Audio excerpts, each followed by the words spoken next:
Hello everyone, how are you?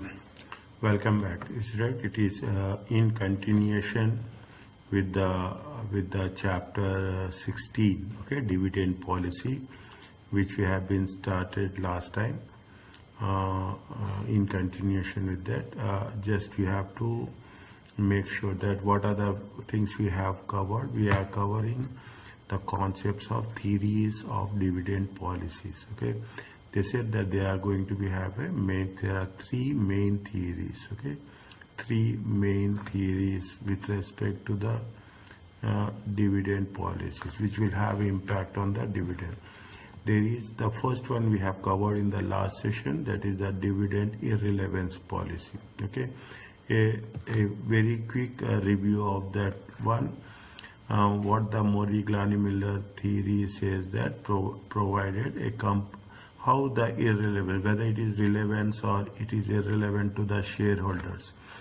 The concept says that, the theory says that provided a company is investing, what will happen? Whatever the profits are available, those profits belongs to the shareholders. Is that what the company's policy is?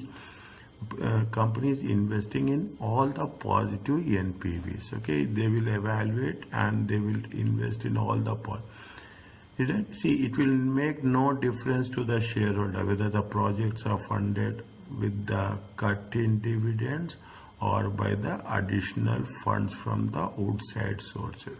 See, that the rule says that, as simple as that, the profits belong to shareholders. Okay, the profit belongs to. If now what will happen if the profits are paid to shareholders? Okay, it has been paid to shareholders, or it has been profit has been reinvested. That it is now. It for the company it makes no difference to it will make no difference to the shareholders and the share price. That's very important. Is it? It will make irrelevance whether you are paying dividends or you are not paying dividends. The share price will not get affected. Is it? Whether the projects are funded, whether it has been funded by the retained earnings, okay, whether it is funded by the profits or retained earnings or by the additional funds from the outside.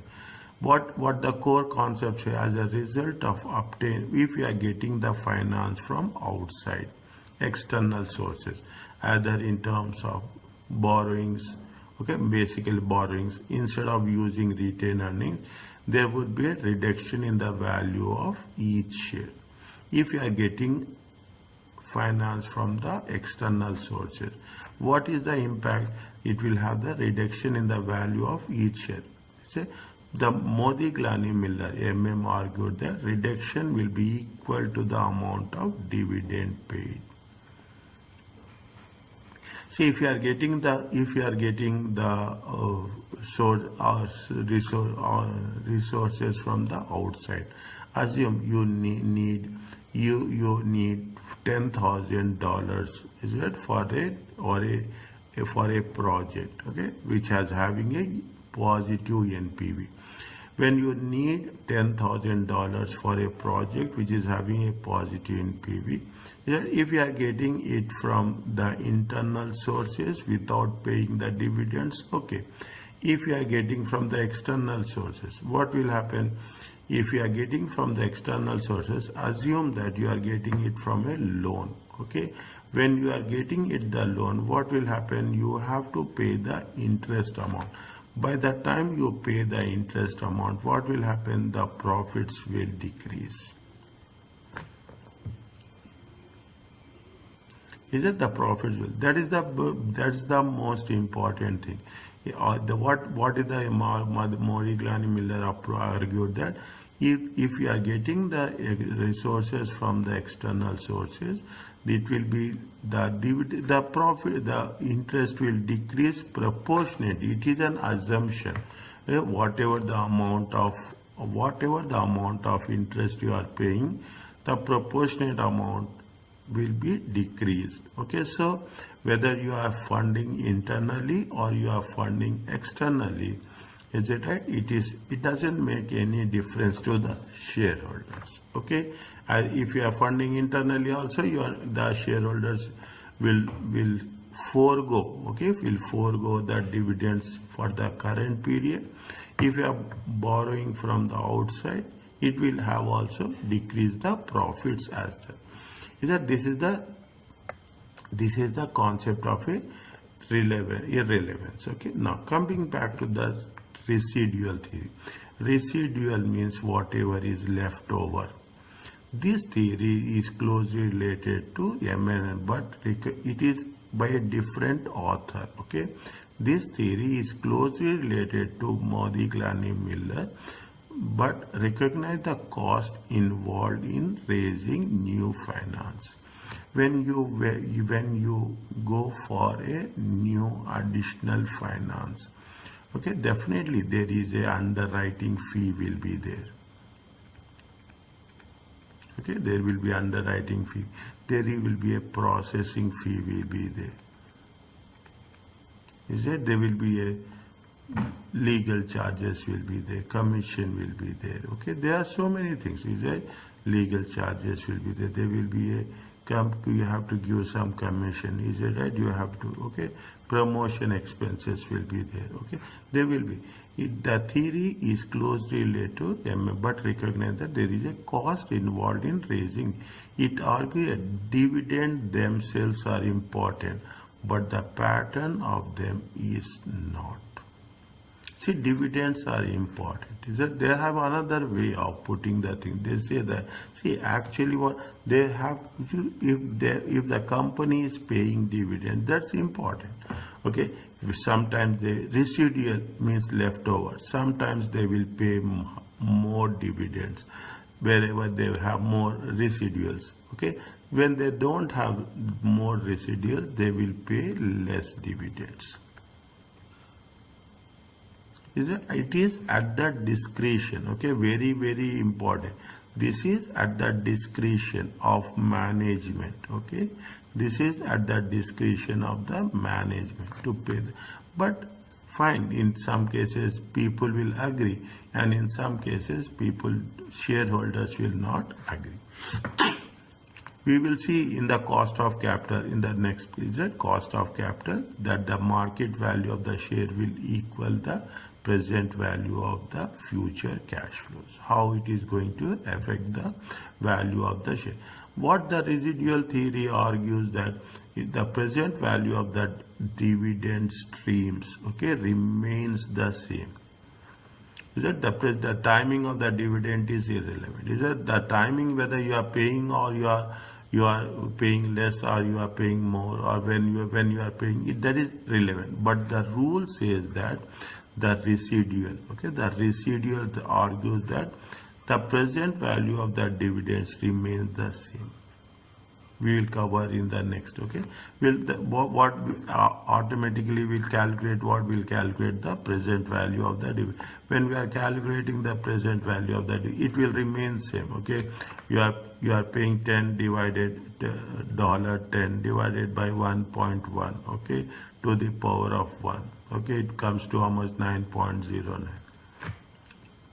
How much you are paying over a period of time.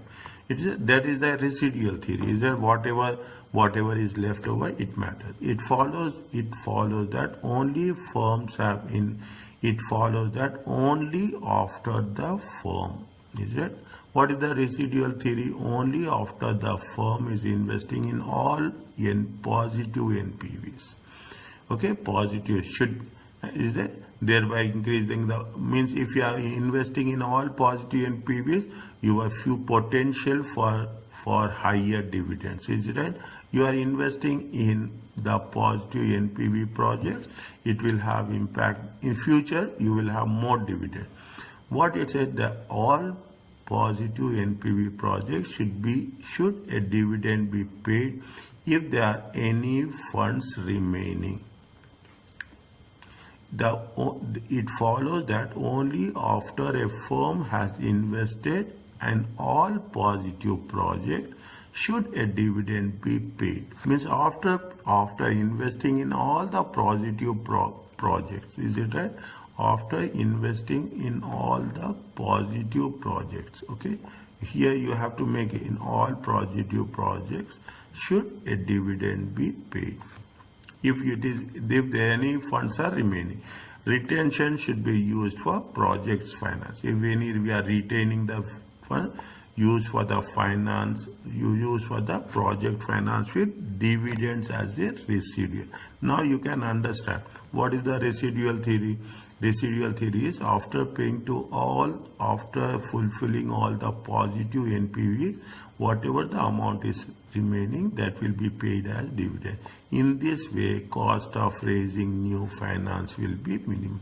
You are not depending, okay? You are not depending, okay? Not depending on external finance. Okay, now is it what will happen? All the NPVs, all the projects, okay, all the projects with positive NPV will be funded, okay, will be funded with internal sources of finance.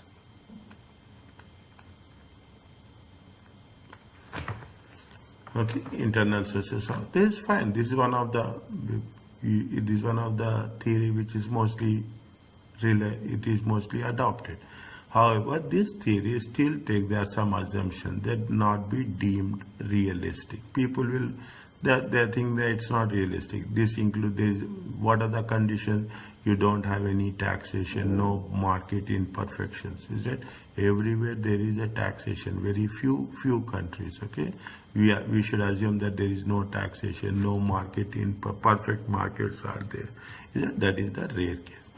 What is the small reading example? A firm pays out constant dividend 10 cents in perpetuity. Cost of equity is the same thing. Okay, what is the formula we have to adopt? C divided by R. Is it C divided by R? Okay, now what they say, they are talking a new project. You have how much is the value of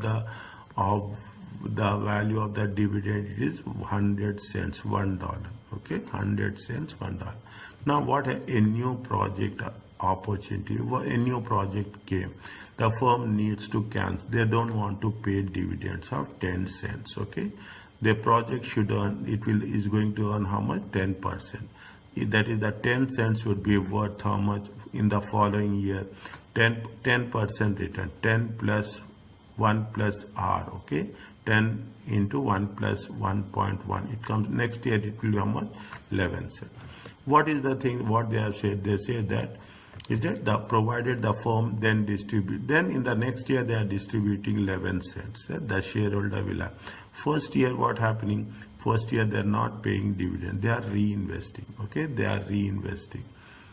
You get, they are reinvesting. In the second year, how much is their dividend? They are paying 10. 10 is the current dividend, and the last year dividend is 11. Okay, what it has been foregone. Every year, how much is there? 10. It is in perpetuity. Is that? Now what's happening if you take T2, year 2? How much is there? Year 1 means they are investing. They will, the moment you invest, you will get higher profits, and the shareholders will expect higher dividend. This is the first year dividend. This is the T1. Is it? This is the T2. How much is the, if you take into consideration? Is right? If you take into consideration, how much is that? 21. Okay, if you take into consideration 21 divided by 1.1. Okay, divided by 1.1. Is it 21? Okay, 21 divided by 1.1 to the power of 2.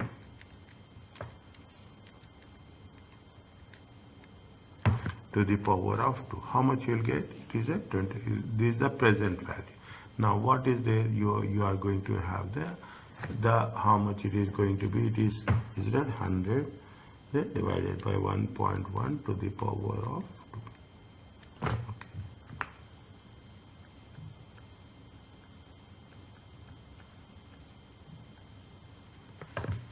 what it says in the bit, it has been mentioned here, is it right? It has been mentioned here. What it says, what residual says is that we will see the cost of cap, that the chapter, that the market value of the share will equal to the present value of future cash flows. Is that the residual theory argues that provide the present value of the dividend stream remains the same. Okay, it remains the same. So this is what it says. Now you see the thing where whether you are paying the dividends 10 cents, the value is going to be 100 cents. Okay, if you are not paying and you are working with the reinvestment strategy, the value of the dividend in perpetuity, delayed perpetuity dividend, will also be equal to 100 cents. This is what it means.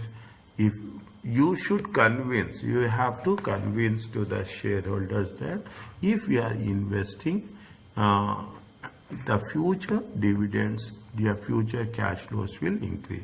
So in theory, provided the firm invest the withheld dividends in project, they are not paying the dividends in the year one, and they are investing in the the money in the project, that at least earn the shareholders required return. Means in the end, the shareholders will not lose. Understand, right? It will not. Their investor wealth is unchanged and they will not object. We have to convince that if you are not getting the most of the businesses, what they will do, they will reinvest. Is that the moment there is a reinvestment, okay? The moment there is a reinvestment, what will happen? There will be a growth. If you are not reinvesting, there will not be a growth. Dividends become a residual. Firms only pay dividends if their earnings remaining of all NPV project has been financed. This is what the concept is. This is called as a residual theory. Okay, the first one is irrelevant theory, the second one is residual theory, and the third one is relevance. Very, very important. Very important. Okay, from the financial management. This is one of the functions of the financial management dividend decision.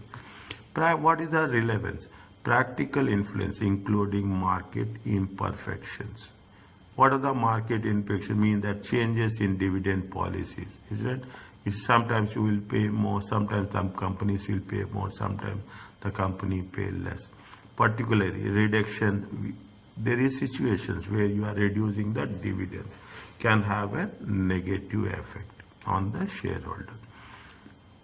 Is that we think reduction in dividends, the concept says that reduction in dividend can convey bad news to shareholders.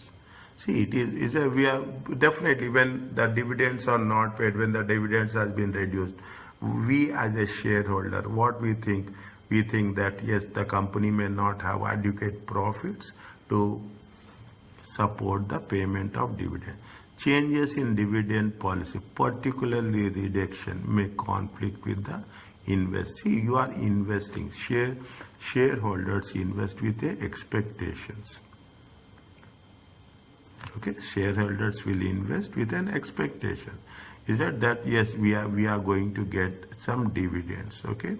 Now, here you are foregoing, so your shareholders will sacrifice, expecting that the future they will have a future income. But if you are not paying the dividends, okay, definitely it will have conflict with the shareholders, investors' expectation. Changes in the dividend policy may upset investors' tax planning.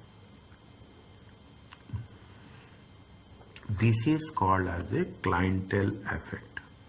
Okay, this is called as a clientele effect, where they will ask you somewhere in the section A. Is it? This is called as a clientele effect. See what we have one year you are paying more, 1 year you should have a consistency. As a result, companies then to adopt a stable dividend policy. They'll say that every year we are going to have a 10% growth. You are giving you are giving a message to the shareholders that yes, irrespective of whatever is the profits, will give in whenever there is a excess profits. Okay, whenever there is a excess profits, there will be a dividend equalization reserve.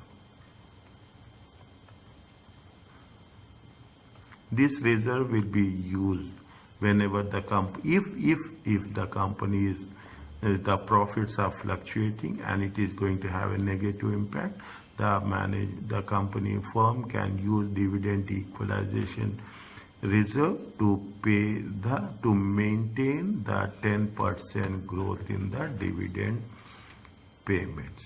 Okay, dividend payment. Is it? Now, in theory, is a reading part. Okay, in theory, the level of dividend is irrelevant, and perfect capital market, it is very difficult to challenge with the dividend irrelevance position. Is that people see we cannot? It's a very sensitive issue. Some people need see this is the trend. Is it that there are two people? Is that young generation? Okay, young generation wants to have a growth. Okay, they the least. It is the study that has been conducted. Is it now? If we are talking about an older generation, okay, you are talking about the older generation. Older generation, what they will say, the people need regular income. These people will talk about the wealth. Okay, these people talk about the regular income. There are different perspectives. Okay. Once these assumptions are relaxed, certain practical influence emerge. There are so many arguments are there. Okay, he said dividend signaling. Okay, in reality, investors do not have perfect information about the future. People don't know what the investors want. We investors want now. What happened in future? Nobody is interested. Okay, many authorities claim therefore that the pattern of dividends is a key consideration part of investors. It says that many of the investors for how the future performance will be there. If you are paying less dividends, definitely people are reluctant to. This is one of the parameter. Okay, this is one of the parameter. This is one of the variable to judge. Okay, variable to judge. Okay, variable to judge the performance. For example, an increase in dividends would signal greater confidence in the future by managers and would lead investors to increase the estimated future. And an increase in future investments will also increase the value of the share price. A sudden dividend cut if we are reducing the dividend other than that will have a serious impact on the equity value. Is it? The argument implies that dividend policy is relevant. It's a signaling effect. We are giving a message. Firms should adopt a stable, consistent dividend payout to maintain investors' confidence. We should not be very aggressive. We should be the firm should be very conservative. Okay, conservative. That is the reason. Is it constant dividend growth model. We are meeting every time we will pay a constant. We want to keep the confidence of the shareholders. It is one of the otherwise will have serious impact on the share value. Now, preference for current income is that many investors, I told you, old people, many investors require cash dividend because for them it is a part of their livelihood. This does not apply to individuals needing cash to live on, but also institutional investors. Is that people, we are not only thinking about the individuals, but also we are thinking about the institutional investors. We have pension funds, insurance companies who need regular cash flows. These people will spend a huge amount of their funds in the equity market. They need cash flow to meet day-to-day expenses, such as payments or their claims are there. Okay, when What it says that implies that many shareholders prefer companies who pay regular cash dividends, and therefore the value of the shares of such companies means in totality, the investors expect cash dividends because they want to finance current consumption. As simple as that. You are making investment. What happens after 10 years, 20 years, 5 years? We are not concerned about that. Is that with so much uncertainty is prevailing around the environment? Nobody says that we will wait for 1 year also. The proponents of dividends irrelevance theory challenge this argument and claim that investors requiring cash can generate homemade dividends. We will cover this in our question answer sessions, is it right? Well, if you are not paying, okay, if the company don't pay dividends, then we can have a homemade. What they will do, see, what will happen when the company will not pay dividends, okay, company no dividends, okay, no dividends, okay, they are reinvesting, okay, they are reinvesting, okay, they are reinvesting. What will happen? We are expecting the share, this is one of the assumption, the share value will increase. Is that share value will increase? Is that you will have 100 shares, okay? You will have 100 shares. The value of share is increased to how much? The value of share increased to 15. Okay, if you take into consideration how much is there, 1500. What you will do? You will say how much is the right now the value? The value is how much? The value of the share is take 10. Is that it comes to 1000. Now what people will do, they will say that, okay, if the value is increasing, okay, if the value is increasing, we need how much? We need 500, okay. The value is how much? 500. They will sell the shares, okay, 500 divided by 15, okay. They will sell the shares to the extent of how much? 500 divided by 15. They will sell 33 shares, approximately, okay. They say 33 shares, and the ones they are selling 33 shares, what will happen? They will get compensated. How much they are getting? They are getting how much? 500. The value of the share of the balance, how many shares are there? 67 shares. 67 into 15. Okay, 67 times 15. How much is there? It is almost equal to how much? Almost equal to 1000.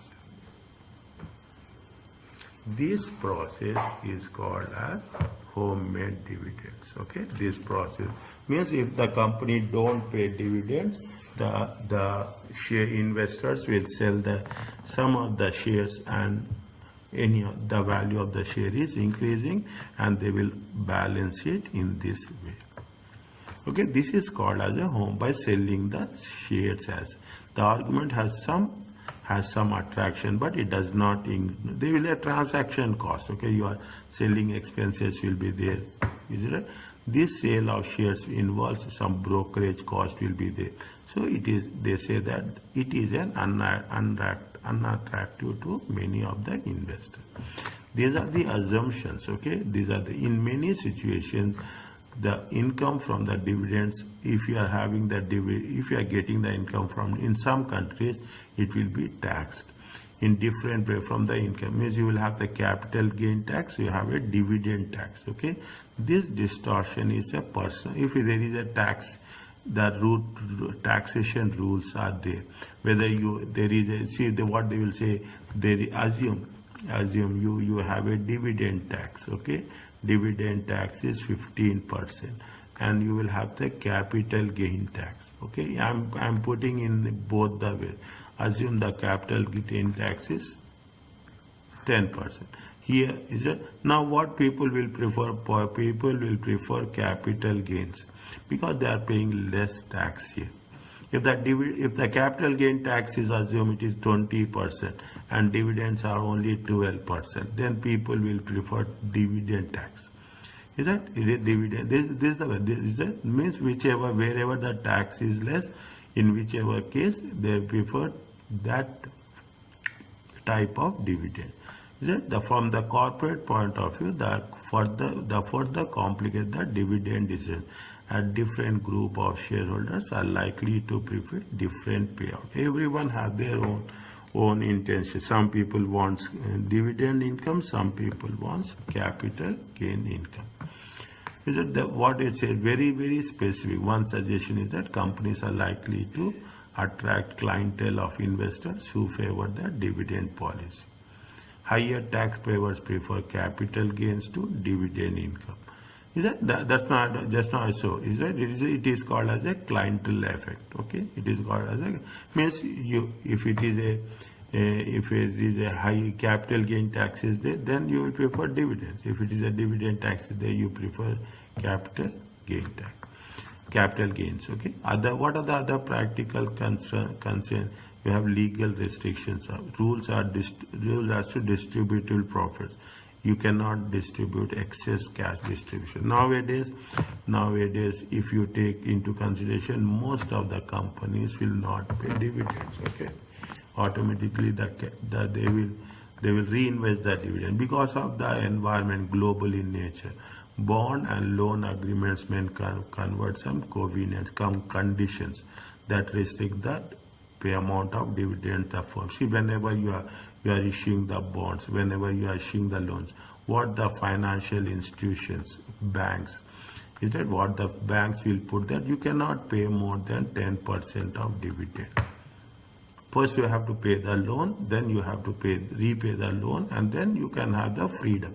Means when we are taking the loans or when we are issuing the bonds, their constraints will be there. Since such limitations protect creditors from firm's ability to transfer the wealth. Okay, to transfer wealth from bondholders to shareholders. Means if you are issuing the bonds, you have to pay to the bondholder, then you have to pay to the share. Consider availability criteria, not just to fund the dividend, but also cash is needed for the work. You cannot say that I will pay that residual policy. Is it residual policy? I will. What is the concept of residual policy? You have to fund all the projects with positive NPV, then you can pay dividend. But that is not the case, is it? You can pay the dividends. That is not the only case. You have to think in terms of working capital requirements. Okay, these are the plus or minus. Alternative to what are the alternative? People say that alternative cash measure, there is a share repurchase. Considering the cash to buy, if you have enough, if the firm is enough cash, they will repurchase the shares. Okay, there are so many factors that is going to influence this. Considering cash to buy back shares as an alternative to dividends. Is that company will buy back the shares and they pay the cash to the shareholder, particularly if there is a surplus cash is available. Okay, when there is no future investments also, the company will buy back the shares. They alternatively they pay one-off surplus as a special dividend. Once in a while, okay, they will identify it as a special dividend. They are alternative cash dividends. If you have good profit, scrip dividends. A scrip dividends is where the company allows companies to take the dividends in the form of new shares. They will not issue cash dividend. They will issue share dividends. Okay. Bonus shares. Okay, the advantage of the shareholder is a scrip dividends that they can painlessly, they automatically when you are getting the shares or your number of shares will increase without paying any commission or any processing fee. The advantage to the company is that it does not have to find the cash to pay dividend. People will say if you are not paying cash dividend, definitely there is a possibility of saving the tax. Do not confuse scrip dividends with a bonus issue. Do not confuse a scrip issue, which a scrip dividend means. We are talking in terms of what we are talking about. They call it as a scrip issue or they call it as a stock dividends. Okay, stock dividends. What is a bonus issue? A method of altering the share capital without raising the cash. It is done by changing the company reserves into share capital. Right? A bonus issue is not an alternative to cash dividend. These shares are distributed to the shareholders. Although these shares are distributed from the company to the shareholder, they do not represent an economic investment. No wealth changes hands.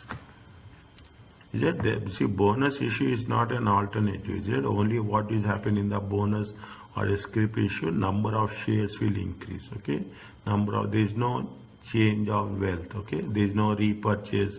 There is no payment of dividends like that. The current shareholders simply receive new shares for free, and the proportion of their previous shares in proportion. Okay, in proportion of the means if you are having 100, they will say 1:10. Okay, if you are having 10:1. Okay, you put it like this. Is that 10? If you are having 10 shares, is that they will give one scrip issue. Proportional. The rate of bonus issue is normally expressed in the number of shares which has been. That's why 1:2, one new share for each 2 shares. Note that the dividend decision is also relevant for we will work out in the advanced financial. Okay, this is with respect to the dividends. Okay, you have what it says there is very clearly. There is a irrelevance theory, there is a residual theory, there is a relevance theory. And after that, they have mentioned what are the other practical constraints that exist when we are talking about that thing.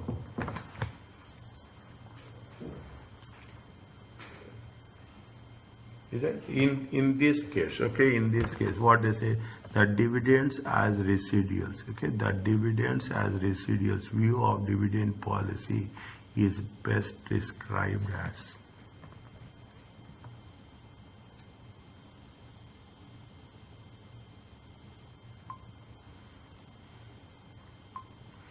Okay. Residual theory. Dividends are paid if the company generates. What is the dividends are residual? After supporting all the NPVs, positive NPVs. Okay. After supporting all the whatever the leftover is it, that will be paid as dividends. Dividends are paid if the company generates profits greater than previous year, incremental sum. Is it? No, it is not there. The dividends made by the division of the company in a particular country should be paid to the share of the same. No, it is, we have to pay after NPV. Is it? After project with positive NPV. Is it? This is also not. This dividend should amount to the entire annual profit less to the no. Is it right? Is also no. Dividend should only be paid of cash flow after the company finance all positive net. What is a scrip dividend? Is it right? A dividend paid as a fixed percentage rate of nominal value. Is it? A dividend paid as a fixed percentage rate of market value. Okay. A dividend paid that takes the form of new shares instead. The dividend paid in the form of new shares instead of cash. Read the last one also. A cash dividend that is not fixed, decided upon the directors. Okay. Is it? A dividend paid as a fixed percentage rate on the nominal. It is otherwise called as a preference dividends.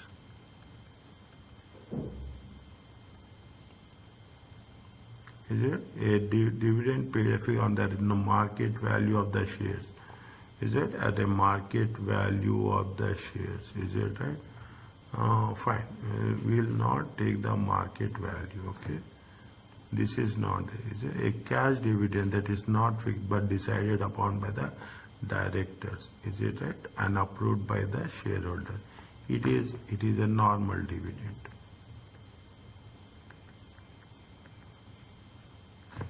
Answer is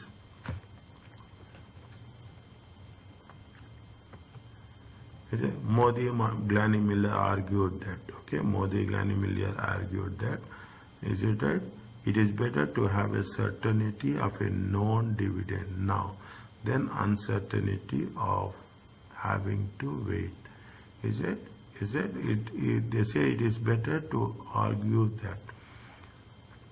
Is it? It is better to have a certainty of the known dividend rather than uncertainty of. This is a traditional. Okay, this is a traditional approach. Now, because the known dividend now, okay, then we have to wait. Consistency of a company dividend stream is irrelevant as a means of affecting shareholders' wealth. It is the approach is a irrelevance theory. Okay, approach is irrelevance theory. Is it? Is it? What the approach says? Modi Glani Miller argued that it is better to have a certain, known dividend rather than uncertainty. Is it? It is one of the arguments. Okay, one of the arguments.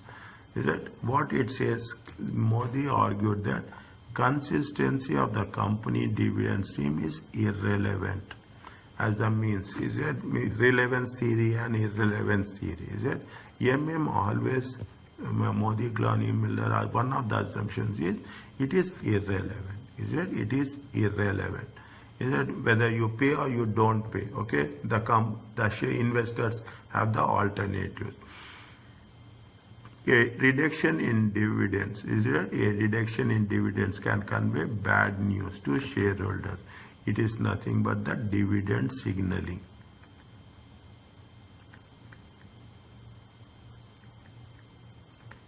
Okay, it is nothing but the dividend signaling. Okay, only when the company has invested all positive projects should be dividend paid if there are any funds remaining. Is it a residual theory?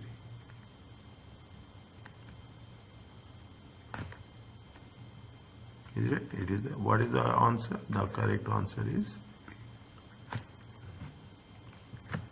the Modi Glani Miller proposition concerned dividend policy rests on number of assumptions. Okay, rest on number of assumptions. Okay, what are the assumptions? There is Modi Glani dividend policy rests on number of assumptions. No share issue cost, no bankruptcy cost, no taxation, no financial gearing. Is it? Modi Glani proposes. They are talking about the dividend. One of the there is a perfect markets. Okay, there will be a perfect markets. Okay, Modi Glani assumes a perfect market. Is it? Assumes a perfect market. When you are talking about the perfect market, is it right? We will have a no in perfect market. There is no taxation. Okay. There is no taxation will be there. No transaction cost will be there. It has been non-given here. Okay, no transaction cost will be there. Is it? No market imperfection will be there. Okay, no market imperfection will be there.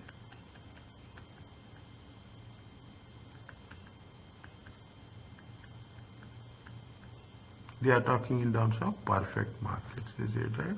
No issue cost. No issue cost is nothing but the no transaction cost. Is it? No issue cost is nothing but the no transaction cost. Answer is 1 and 3. Is it? Which of the following statements? Is it? Which of the following statements are true? Is it? The traditional school of thought concerning dividend policy that managers should adopt as high a dividend policy as possible. The traditional school of thought concerning dividend policy that where the Modi Glani Miller School of Thought implies the manager should adopt a low dividend policy.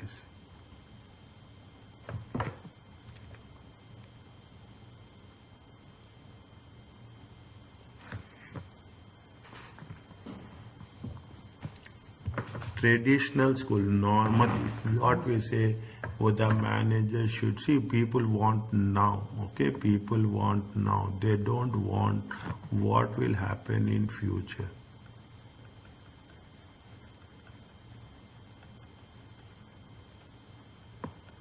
They want now, okay, they want now. This is true.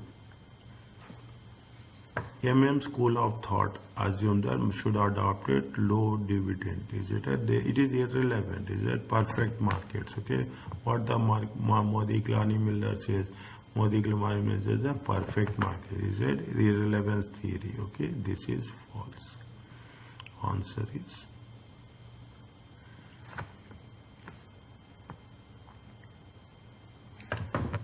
okay. This is in continuation with the chapter 16. It is a dividend policy. Is it? Fine. Thank you so much.